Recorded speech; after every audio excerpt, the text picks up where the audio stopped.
다 함께 빌립보서 4장 6절로 7절 3월의 말씀을 암송하시면서 하나님 앞에 예배자로 나아가시겠습니다. 아무것도 염려하지 말고 오직 모든 일에 기도와 간구로 너희 구할 것을 감사함으로 하나님께 아뢰라. 그리하면 모든 지각에 뛰어난 하나님의 평강이 그리스도 예수 안에서 너희 마음과 생각을 지키시리라. 아멘. 찬송가 467장 높으신 주께서 낮아지시는.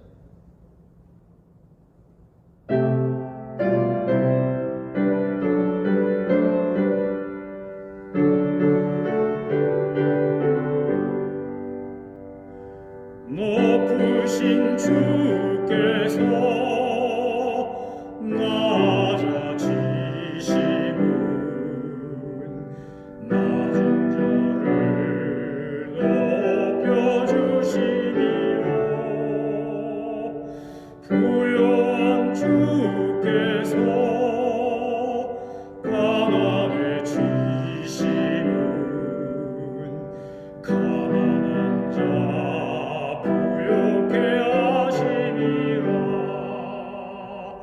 주여 이 몸이 무슨 말씀 드리리까 나의 작은 옥합을 주님께 드립니다. 거룩한 주께서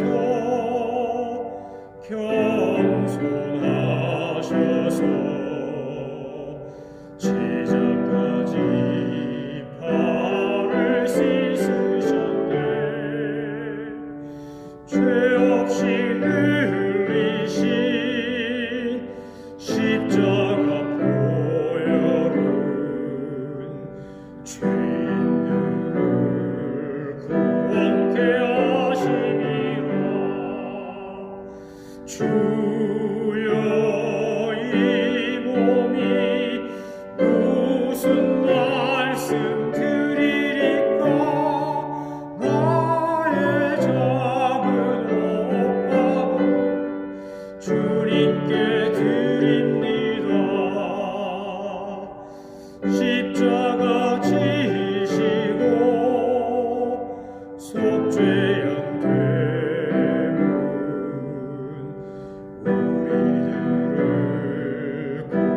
우리들을 감당기 어려운 그 크신 사랑을 깨달으며 따르게 하시리라. 주여 이 몸이 무슨 말씀 드리리까 나의 작은 옥합을 주님께 드립니다. 아멘.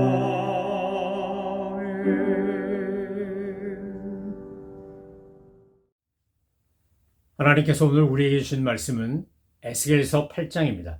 하나님의 말씀을 받들어 읽겠습니다. 에스겔서 8장. 여섯째 달 초닷새에 나는 집에 앉았고 유다의 장로들은 내 앞에 앉아 있는데 주 여호와의 권능이 거기에서 내게 내리기로 내가 보니 불같은 형상이 있더라. 그 허리 아래의 모양은 불같고 허리 위에는 광채가 나서 단쇠 같은데 그가 손 같은 것을 펴서 내 머리털 한 모숨을 잡으며 주의 영이 나를 들어 천지 사이로 올리시고 하나님의 환상 가운데 나를 이끌어 예루살렘으로 가서 안뜰로 들어가는 북향한 문에 이르시니 거기에는 질투의 우상 곧 질투를 일어나게 하는 우상의 자리가 있는 곳이라. 이스라엘 하나님의 영광이 거기에 있는데 내가 들에서 본 모습과 같더라. 그가 내게 이르시되 인자야 이제 너는 눈을 들어 북쪽을 바라보라 하시기로 내가 눈을 들어 북쪽을 바라보니 제단문 어귀 북쪽에 그 질투의 우상이 있더라.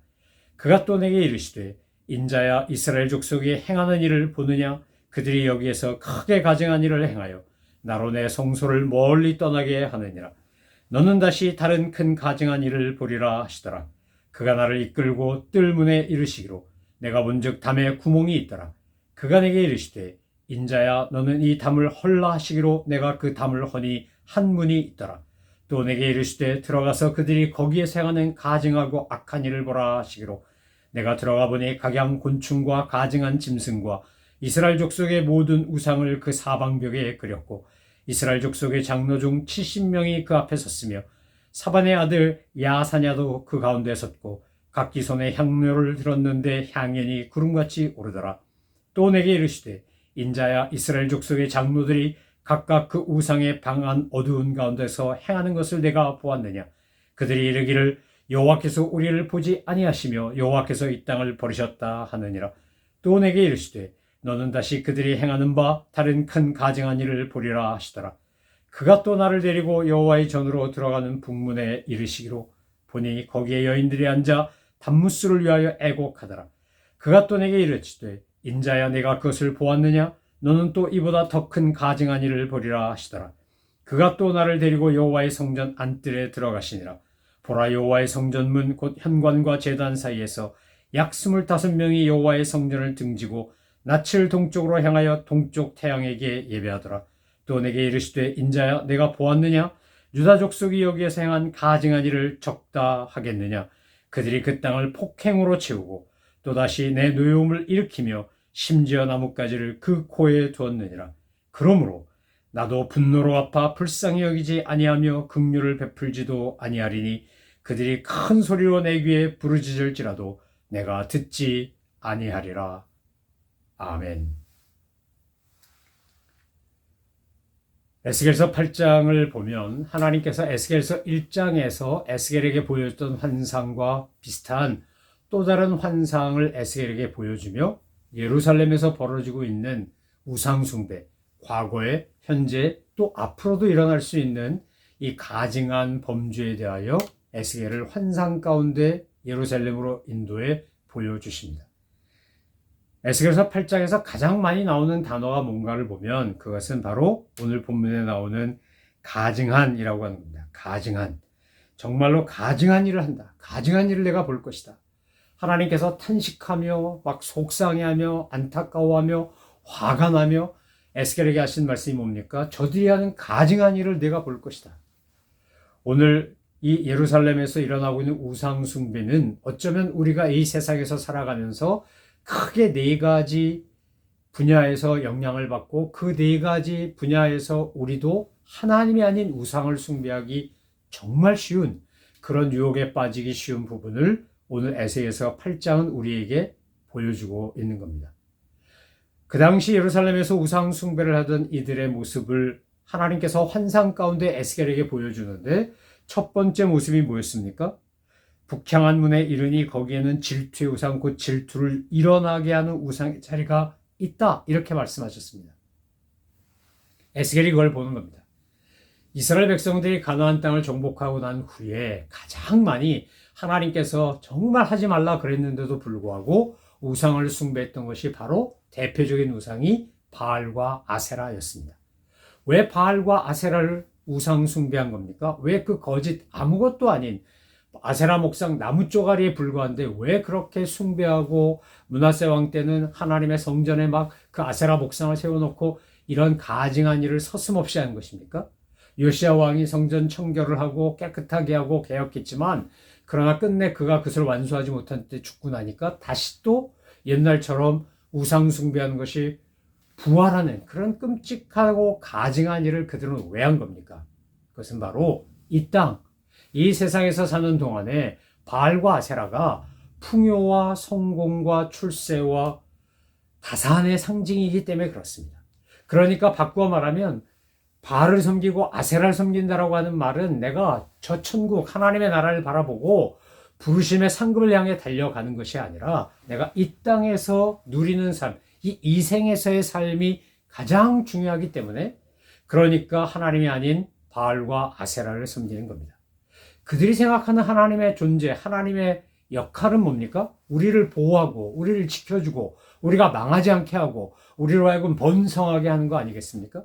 그러니까 지금 아시리아에게 북이스라엘이 바벨론의 남유다가 멸망당하고 있는 이런 자기들의 범죄로 인하여 생긴 결과라는 사실은 전혀 인정하지 않고 분명히 7장에서 내 행위대로 갚을 거라고 하셨는데 우리가 악한 죄를 짓고 범죄하고 하나님 앞에 우상 숭배하고 그 계명과 율례를 지키지 않았기 때문에 당할 수밖에 없는 그런 고통임에도 불구하고 그거는 반성도 안 하고 인정도 안 하고 하나님이 우리를 버리셨다. 하나님은 우리한테 관심이 없다. 하나님은 우리에게 아무것도 하지 않는다. 그러니까 바알과 아세라가 훨씬 낫다. 여러분 이렇게 말하는 거 아니겠습니까? 우리는 과연 그 당시 예루살렘에서 우상 숭배하던 사람들과 다를까요? 우리가 이 땅을 살아가면서 내가 믿는 하나님은 어떤 하나님입니까?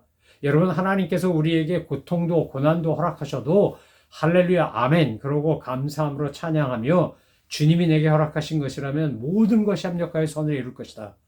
그것이 정말 속상하고 마음 아프고 괴롭고 힘들고 고통스러워도 그 속에는 하나님의 섭리가 있다. 이렇게 우리가 믿고 고백하며 신앙생활을 하고 있는지요? 우리가 좀 어렵고 힘들면 나도 모르게 정말 너무나 자연스러운 듯이 터져 나오는 불평과 원망이 뭡니까? Why me? 왜 나한테 이런 걸 하십니까? 왜 나만 이런 걸 겪어야 합니까? 왜 나만 이런 고통 속에 있어야 되는 겁니까? 하나님 나 버리셨습니까? 나 싫어합니까? 나하고 아무 상관없다고 지금 나는 내 친자식입니까? 왜 나한테 이런 어려움이 오는 겁니까? 왜요? 왜? 이러고 따지면서 항의하는 모습이 저와 여러분의 모습은 아닌지요. 요셉이 형들의 미움을 받아서 팔려갔을 때 그때 그 애니메이션이지만 프린스 오브 에집트라고 하는 그 애니메이션에서 요셉이 감옥에서 부른 노래가 뭡니까? You know better than I라는 노래입니다. 하나님 당신은 나보다 내 인생을 더 잘 하신다는 겁니다.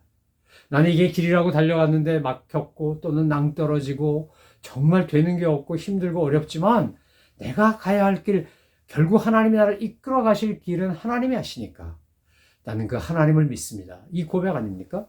여러분 정말 오늘 여기 예루살렘 그 하나님의 성전에서 지금 이렇게 우상 숭배를 하는 사람들은 하나님을 안 믿는 겁니다. 자기들이 생각하는 하나님이 아닌 하나님의 섭리와 역사 속에서 내가 심판당하고 고통당하는 것은 범죄했기 때문이고 악을 행했기 때문이니까 우리가 정말 회개하고 하나님을 하나님으로 알고 돌이켜야 한다. 이런 반성과 회개는 전혀 없고 아이고 하나님 우리 버렸구나. 하나님 우리한테 관심도 없네. 그렇다면 눈에 보이는 바알과 아세라가 훨씬 낫지. 이러면서 지금 질투를 유발하는 신을 그들이 섬기고 있는 거 아닙니까? 아마 에스겔은 그 환상 가운데 그 모습을 본 것만으로도 충격이었을 겁니다. 그런데 더 가증한 일, 다시 큰 가증한 일을 볼 것이다. 이러고 이제 하나님께서 그를 이끌어 가십니다. 뜰문에 이르셔서 거기서 구멍이 있는데 그 구멍을 헐라해서 허니까 또 문이 하나 나오고 그 문으로 들어가 보니 거기에서 가증하고 악한 일이 벌어지고 있는데 70인 장로, 이것은 산헤드린 공회 회원들의 숫자가 되기도 하고 모세가 출애굽할 때 지도자로 세웠던 사람들의 숫자이기도 합니다. 그런데 이 70인 장로가 지금 뭐 하고 있는 겁니까? 그 앞에서 사반의 아들 야사냐도 그 가운데 섰고 각기 손에 향로를 들고 향연이 구름같이 오릅니다. 원래 이 향과 향연은 하나님께 올려가야 하는 겁니다. 그런데 그들이 뭘 하고 있는 거예요? 각각 그 우상의 방한 어두운 가운데서 자기들이 섬기는 우상을 섬기고 있는 겁니다. 교회 다니고 신앙생활하고 장로님 권사님이고 이런데 무슨 날 되면 저 옛날에 미아리에 있는 점쟁이한테 가고 뭐 사주팔자 보고 뭐 묘자리 쓰는데 직원한테 어디가 명당이냐 그러고 뭐 이런 것들이 오늘날도 한국 교회 안에 얼마나 많은지 모릅니다. 우리 한인 사회 안에도 이상한 미신, 이상한 터부가 얼마나 많은지 모릅니다.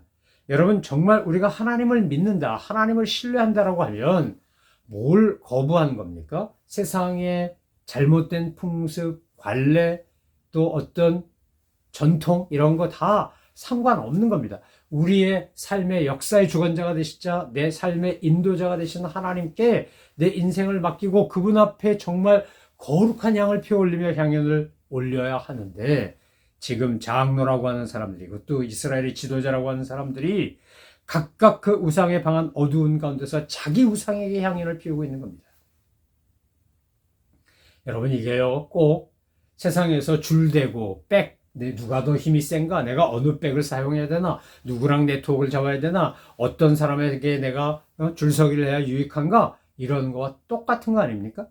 여러분, 우리는 하나님의 나라가 아닌 세상을 섬기기 시작하고 세상에 집착하기 시작하면 바알과 아세라를 섬기기 시작하고 내가 힘이 있고 내가 뭔가 영향력을 행사하고 내가 더 중요한 역할을 해야 되겠다고 마음먹을 때 나한테 힘이 될 만한 존재들을 우상으로 섬기기 시작하는 겁니다. 그러니까 이건 단순히 정치만이 아니라 사회생활하면서도 누구 줄을 잡아야 되나, 누구 빼겨야 되나, 어디다 선을 대야 되나 이러면서 줄서기 하는 모습을 보면 정말 웃기기도 하고 한심하기도 하지만 이것이 현실이라는 겁니다. 줄 잘못 쓰면 정말 인생 망가지는 거야. 인생 꼬이는 거야. 한국에서 성장하면서 주변에서 이런 얘기 얼마나 많이 들었는지 모릅니다. 믿음의 가정인 저희 집에서는 절대 그렇게 말하지 않지만 세상에 나가면 하나님만 믿으라고 집에서는 가르치는데 세상에서는 에이 아니야 너 있지 저기 학벌이 얼마나 중요한지 알아? 인연이 얼마나 중요한지 알아? 지연이 얼마나 중요한 건데 혈연이 얼마나 중요한 건데 아니 끼리끼리 모이는 거야. 그러니까 촛불부대가 됐건 태극기 부대가 됐건 확실하게 태도 분명히 하라고 빨간색이야 파란색이야 뭐 이러면서 사람들을 줄 세우게 한다는 겁니다. 지금 70인 장로들이 그 짓 하고 있는 겁니다. 하나님께서 그걸 보여주는 겁니다. 그러니까 참 기가 막힌 겁니다. 그런데 하나님이 뭐라 그럽니까? 이스라엘 족속의 장로들이 각각 그 우상에 방한 어두운 가운데서 행하는 것을 내가 보았느냐? 그들이 이르기를 여호와께서 우리를 보지 아니하시며 여호와께서 이 땅을 버리셨다 하느니라. 그러고 나서 또다시 다른 큰 가증한 일을 보여주겠다 그러고 에스겔을 데려가십니다. 에스겔을 데려가서 북문에 이르러 보니 거기서 여인들이 앉아서 담무스를 위하여 애곡했다 이렇게 되어 있습니다. 담무스가 누구냐면 이 처음에는 발원한 데가 뭐 수메르이기도 하고 여러 곳이지만 결국 그게 다 퍼져가지고 히랍까지 다 헬라까지 다 퍼졌는데 이 담무스는 이른바 봄의 신인 겁니다. 봄의 신. 그래서 가을이 되고 겨울이 되면 담무스가 사라집니다. 담무스가 사라지면 야채도 채소도 아무것도 나오지 않습니다.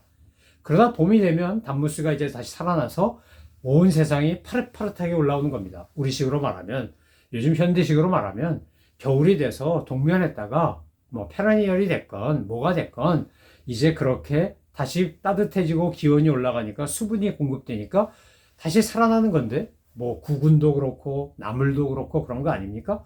근데 그 당시에 정말 비과학적이던 시대에는 이게 신이 하는 거다 그러고 그 신이 담무스인 겁니다. 담무스. 이 담무스에게 사라졌기 때문에 애곡하는 거예요. 여러분 생각해 보세요. 이스라엘은 사막지대입니다. 광야지대입니다. 그러니까 오아시스가 있어야 되고 정말 이렇게 푸르른 푸성비나 이런 것들이 참 드문 곳입니다. 지금은 과학도 발전하고 농업도 발전해서 이스라엘에서 점점 낙수법 같은 걸 통해 가지고 기가 막히게 과일도 잘 만들고 올리브도 잘 만들고 뭐 농사도 기가 막혀집니다. 그러나 그 옛날엔 그런 거 없었으니까 그래서 지금 여인들이 뭐 하는 겁니까? 결국 담무스가 사라지면 우리가 먹고 살 길이 막막해 힘들어. 이것은요 무엇보다도 생존이 최고야. 아니 돈이 최고지. 세상에서 돈보다 더 좋은 게 어딨어. 이렇게 말하는 현대인의 우상숭배와 똑같은 겁니다. 하나님께서 에스겔에게 첫 번째는 하나님의 나라 바라보지 않고 이 땅에 만족하고 이 땅의 것을 추구하며 살아간 사람들, 힘있고 어딘가 누군가 날 도와줄 것 같은데 줄대고 거기에 백이 누구냐 어디에 선을 대야 되냐 이러고 정치적인 계산하고 사회적인 계산하는 사람들. 세 번째는 뭐니 해도 머니가 최고야 이러면서 경제 제일주의, 돈 제일주의에 빠진 사람들을 보여주는 겁니다. 그리고 마지막 이제 네 번째 현상이 뭡니까? 제단 사이로 등지고 낯을 동쪽으로 향하여 동쪽 태양에게 예배하고 있는 사람들을 보여줍니다. 성전 안뜰에 성전문 곧 현관과 제단 사이 약 25명이 여호와의 성전은 어땠다고요? 등을 지고 낯을 동쪽으로 향해서 동쪽 태양에게 예배하고 있는 겁니다. 바벨론의 포로로 끌려간 사람들은 바벨론은 태양신을 섬기지 않았습니다. 태양신은 이집트에서 섬겼습니다. 그러니까 그들이 성전을 등지고 동쪽 태양을 향해서 경배한다는 것은 무슨 말입니까? 야, 그때가 좋았어. 정말 그래도 애굽에 있을 때가 좋았어. 이거 어디서 많이 듣던 소리 아닙니까? 출애굽하여 광야를 지나갈 때 출애굽 1세들이 툭 하면 하는 말이 우리 다 죽이려고 광야로 끌고 내려왔냐? 애굽에서는 고기도 먹었는데 여기서는 맨날 만나 먹냐? 이러면서 얼마나 불평불만했습니까? 오늘 현대식으로 말하면 지금 동쪽 태양을 향하여 예배하는 사람들은 하나님을 싹 무시하고 자기가 볼 때 저기서 태양이 쫙 떠오르고 힘이 있는 것 같으니까 거기에다 경배합니다. 자연을 숭배하고 상황을 숭배하고 환경을 숭배하고 그리고 하나님을 향하여 끊임없이 불평하고 원망하는 겁니다. 여러분, 오늘 8장을 통하여 하나님이 이 모든 네 가지 현상을 보여주고 난 다음에 이제 18절에 뭐라 말씀하십니까? 그러므로 나도 분노로 갚아 불쌍히 여기지 아니하며 긍휼을 베풀지도 아니하리니 그들이 큰 소리로 내 귀에 부르짖을지라도 내가 듣지 아니하리라. 8장 18절 말씀이 얼마나 무서운지 모릅니다. 여러분, 오늘 우리가 어제 함께 읽은 말씀이 신명기 28장이었는데 복과 저주에 관한 말씀인데 얼마나 무섭습니까? 이러면 복받고 이러면 저주받는다. 저주가 훨씬 많아요. 신명기 28장 내용이 긴데 그 중에 상당 부분은 저주에 관한 말씀이에요. 성경을 읽고 녹음하고 하면서 제가 이야, 정말 이 말씀대로라면 우리는 하나도 살아남지 못하겠구나. 우리가 하나님의 말씀을 순종하고 청종하고 지켜 행하는데 정말 합격 점수 맞을 수 있을 만큼 잘하나? 솔직하게 정직하게 자기 자신을 성찰해 보면 아닐 때가 많다는 겁니다. 하나님의 말씀을 온전히 지키지 못하고 도리어 내 생각, 내 계획, 내 뜻대로 하고 하나님의 뜻을 어기는, 하나님의 뜻을 무시하는 경우가 얼마나 많았는지요. 에스겔식으로 말하면 여호와의 성전을 등지고 동쪽 태양을 향해서 절하는 것과 똑같은 모습이라는 겁니다. 그러면 그런 네 가지 지금 바알 아세라 섬기고 또 보니까 그들이 어땠다고요? 자기들이 섬기는 우상 섬기고 은밀하게 그것도 그리고는 단무스 통해서 위에서 애곡하고 동쪽 태양 섬기고 이러면 하나님이 긍휼을 베풀지도 않고 불쌍히 여기시지도 않고 진노하신다. 분노로 갚는다. 이렇게 경고하고 있는 겁니다. 사랑하는 성도 여러분, 오늘 우리가 하나님 앞에서 예루살렘에서 우상 숭배하던 사람들과 정말 같은지 다른지 우리를 성찰해 보고 하나님 앞에서 조금이라도 우리가 잘못된 모습이 있거든. 주님 앞에 긍휼과 자비를 구하며 회개하고 주님이 원하시는 하나님의 말씀과 규례와 명령을 온전히 순종하고 청종하고 지켜 행하는 자가 되어 하나님이 주시는 놀라운 복, 나가도 복을 받고 들어와도 복을 받고 떡반죽 그릇도 복을 받고 광주리도 복 받고 내 자녀들도 복 받고 짐승의 자손도 복 받고 소나 양의 새끼도 복 받고 어디든지 복 받는다고 하지 않았습니까? 그렇게 하나님이 주시는 복을 받아 누리는 우리가 돼야 되지 않겠습니까? 에스겔서는 우리에게 끊임없이 반면교사로 심판받는 이스라엘 유다를 보여주며 망하는 예루살렘을 보여주며 우리에게 이렇게 묻는 겁니다. How about you? 너는 어떠냐고? 당신은 지금 어떠냐고? 정말 당신은 하나님 앞에서 심판이나 진노나 분노의 대상이 아닌 사랑받고 은혜받고 복주는 대상으로 살고 있냐고 우리에게 질문하고 있는 겁니다. 하나님 앞에서 또 사람들 앞에서 우리가 나는 하나님의 말씀대로 살기를 위하여 애쓰고 노력하고 성령님의 도움을 구하는 믿음의 사람입니다. 라고 고백할 수 있는, 그렇게 스스로 자부할 수 있는 믿음의 사람으로 날마다 살아가시기를 주님의 이름으로 축원합니다. 기도하겠습니다. 하나님 아버지, 이스라엘 백성들이 저지른 가증한 우상 숭배를 볼 때마다 에스겔서 8장을 읽을 때마다 저들의 모습이 내 모습은 아닌지 돌아보게 됩니다. 주님, 저희들을 긍휼히 여겨주시고 불쌍히 여겨주시고 우리의 믿음 없음을 주님께서 아시오니 날마다 성령의 능력으로 믿음을 더하사 하나님 안에서 정말 주님이 원하시고 기뻐하시는 거룩한 산제사를 드리는 주님의 사람들 다 되게 하여 주옵소서. 우리의 힘으로는 되지 않사오니 주님 성령님께서 우리와 늘 함께 하시고 우리 가운데 강권하셔서 하나님의 영광을 드러내는 저희 모두가 되게 하여 주옵소서. 감사드리며 예수 그리스도의 이름으로 기도 올려옵나이다. 아멘. 하늘에 계신 우리 아버지, 아버지의 이름을 거룩하게 하시며 아버지의 나라가 오게 하시며 아버지의 뜻이 하늘에서와 같이 땅에서도 이루어지게 하소서. 오늘 우리에게 일용할 양식을 주시고 우리가 우리에게 잘못한 사람을 용서하여 준 것 같이 우리 죄를 용서하여 주시고 우리를 시험에 빠지지 않게 하시고 악에서 구하소서. 나라와 권능과 영광이 영원히 아버지의 것입니다. 아멘.